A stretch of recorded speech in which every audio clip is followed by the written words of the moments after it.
Brian Shaw, strongman. What's up, Brian? Dude, he gets his egg whites in a freaking protein container. This is a great example, so when people can see when they're trying to gain weight, a snack can't be an apple. This guy's eating 12 ounces of protein at one meal.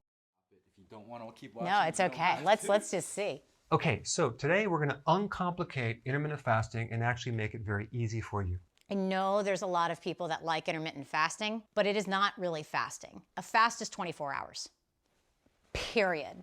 16 hours is just smashing your calories within 8 hours.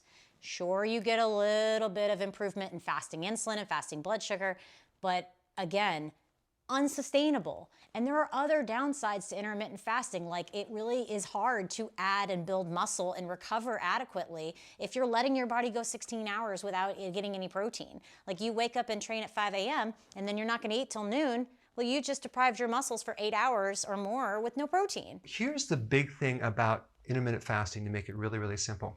You actually wanna let your body dictate when to feed it, okay? When to eat. If we were all champions of listening to our bodies and just doing what it says, let's just let that sit. How many people listen to their bodies and just do what it tells them? And also how long you're gonna go without eating. How long am I gonna go without eating? Not long. I like to eat. You only want to eat when you're hungry. Oh. Yes, we are also champions of only eating when we're hungry in this country.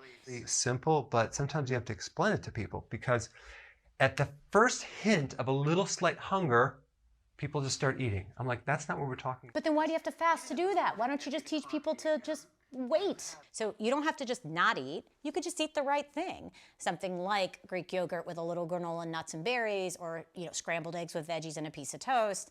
So not like no carb, but lower carb, higher fat and protein, you can get some of these same benefits. The first thing is like, let's say for you're doing all these multiple meals per day, you're doing snacks. The first thing is to lower your carbs. Okay, that's number one. That's automatically going to start helping you be less hungry, so you can go longer. Actually, so carbs contain soluble fiber, and soluble fiber helps with satiety. So let's try again. You go 3 meals, no snacks. Okay, that's the first goal. It's really important to add enough fat, okay, to go from one meal to the next. Fat and protein increase satiety. That is true. All for more veggies, liking that. A big mistake that people make is they try to do this without enough vegetables. You need vegetables for the potassium and the magnesium and the other minerals and vitamins that help heal insulin resistance and help lower insulin, as well as the fiber that feeds the microbes in your gut. And that produces something called butyric acid. Oh, we're going to stop there. So you had me until you start going there. No, I mean, he's right. He's right. I don't think we eat enough vegetables. And that's kind of one of my problems with a lot of these online things is they get into the minutia by saying, why don't we just start by eating more vegetables? Why don't we just start by cutting out the crap? Why don't we just start with trying to snack less? But he didn't lead with that. I wish he would have, because I think that's the better message. And instead of like, eat better, it's go vegan. Instead of eat more vegetables, it's go vegan. Instead of, eating avocado, it's go keto. And it's like, well, why don't we just kind of start pushing messaging that makes people eat better? Because if everybody just did that, we would be a much healthier society. But what happens is we have to keto or intermittent fast or vegan or all these things, and then no one knows which way is up.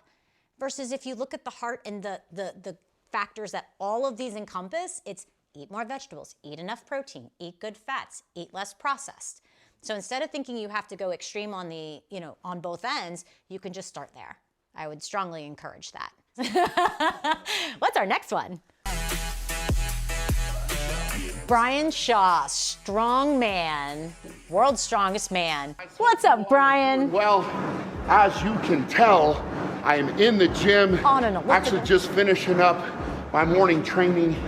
And a lot of you have noticed that my training has changed up, and to go along with that, my diet has also changed up. So 6 egg whites and then 1 vegetable, which is going to be baby carrots. So I get 8 baby carrots as 1 serving there. So I actually really love when people add egg whites to eggs, and while this man consumes a lot because he's a massive, massive human, if you're looking for ways to find a little bit more protein with a little bit less total fat, because remember, when you're this big and you have to eat the volume of food that this man eats, you have to keep fat and fiber low. Because if he pushes too much fat and too much fiber, he's gonna fill up too fast before he can get in all these calories. So guys, if you are an athlete trying to gain weight, you should listen to this man's diet. He keeps the fat low, the carbs and the protein high, because that's what you need to be very anabolic and just get in the sheer volume of calories that you have to consume.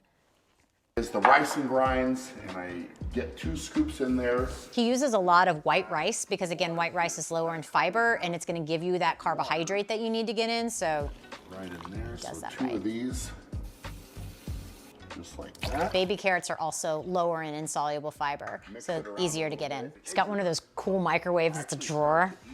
I'm jealous, Brian. Getting started with the carrots knocks it out. Veggies first, always. Veggies I don't really first. like combining the carrots with the eggs, and this way I can get it done while I'm cooking.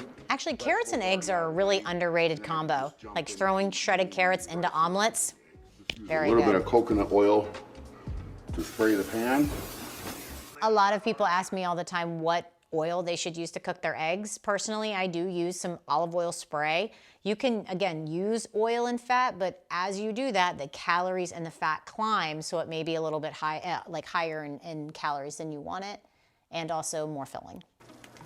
Dude, he gets his egg whites in a freaking protein container. That's amazing. I need his hookup for that. Trying to get to lunch. Yeah, meal That is one. meal number 1 down. What I typically do now that I'm finished with breakfast is I actually jump in and pack up what will be my second meal, kind of like my mid-morning snack. So that's ready to go, and then I will take it out to work with me. So let's jump into that, get that ready real quick. This is a great example. So when people can see when they're trying to gain weight, a snack can't be an apple. You know, snack needs to be a meal. Started with the day. The awesome part of this new diet is I'm working with Nathan Payton, and Nathan has given me so many different food options to choose from. So depending on how my day is going, how busy I am, if I'm on the go and I need to grab something quick, I've got options for that. Actually, ground meats are actually a wonderful way to get some proteins in that are super lean. And again, kind of partially digested, so the stomach doesn't have to do as much. Like if you give it like pure flank steak, that's a lot the stomach has to break down, so you'll fill faster. Ground meats, a lot of our bigger athletes do a lot of ground meat. Out in the office, and it is time to jump into meal number 2. So got my turkey. It's Ground actually meat. still warm, which is nice. And an apple. And then on top of the turkey, I'm just gonna throw Rouse red sauce, the best marinara sauce on the shelves, guys. And also very low in added sugar. So some things I already love about Brian in this video and whoever's helping him with his diet is there's always a fruit or a vegetable. That's amazing. It's lower in the portion size because, again, it's not going to be super caloric, but it's there. There's always a carbohydrate and there's always a protein. And he noted, I mean, again, remember, this man is a massive human, but his portion sizes give you a reference. When I've been working with youth athletes, they're like, oh, I'm just going to have this little bit of protein. This guy's eating 12 ounces of protein at one meal, okay? So again, this is a big adult male. As a youth athlete, you don't need 12 ounces of protein 5 times a day, but it just gives you a reference to see, like, if you're eating a turkey sandwich with 2 slices of turkey, it is inadequate to grow. You're already growing as a youth athlete, and if you want to get in front of a metabolism like that, and then in front of your sport calories, you're gonna have to eat more. You're gonna have to eat meat. You know, he's had eggs, ground turkey, now he's having bison. You know, there's a lot of things that this man eats, and they're all protein, but they're low fat. There's always a fruit and vegetable, and there's a low fiber carbohydrate so he doesn't fill too fast. So if you guys are looking to get just some ideas, I do recommend looking at Brian's videos. He's worked with legitimate people. He's been in this sport for a long time. So bravo, Brian. I give this guy an A+.